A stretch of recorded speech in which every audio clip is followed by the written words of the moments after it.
بسم اللہ الرحمن الرحیم۔ شروع اللہ کے نام سے جو بڑا مہربان نہایت رحم والا ہے۔ معاملات اللہ کے سپرد کرنا ہی بہتر ہوتا ہے، کیونکہ ہم خود بھی اپنے ساتھ اتنے مخلص نہیں ہوتے جتنا اللہ ہمارے ساتھ ہوتا ہے۔ چلو اس میں اللہ کی کوئی بہتری ہوگی، بس یہی ایک جملہ ہے جو ہمت ٹوٹنے نہیں دیتا۔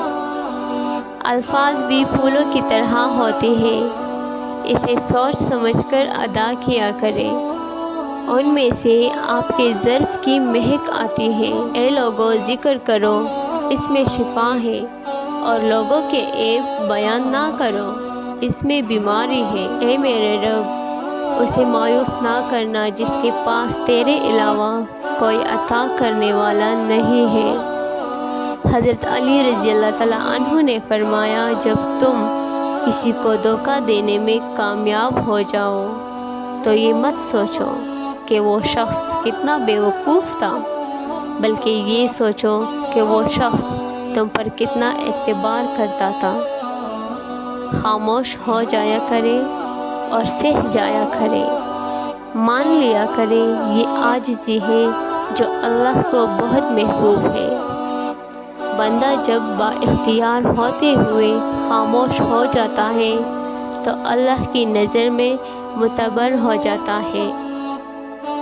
جو خود کی عزت نہیں کرتا، دوسرے بھی اس کی عزت نہیں کرتے۔ عظیم خیالات پر عمل کر کے بڑے بڑے کام کیے جا سکتے ہیں۔ کسی اچھے انسان کا برا سلوک دماغ پر بہت برا اثر ڈالتا ہے۔ ان لوگوں کو کوئی پسند نہیں کرتا جو ہمیشہ بے چین رہتے ہیں۔ اگر آپ محنت نہیں کریں گے تو امیر نہیں بن سکیں گے۔ ایماندار انسان کو ہر جگہ سے عزت سے نوازا جاتا ہے۔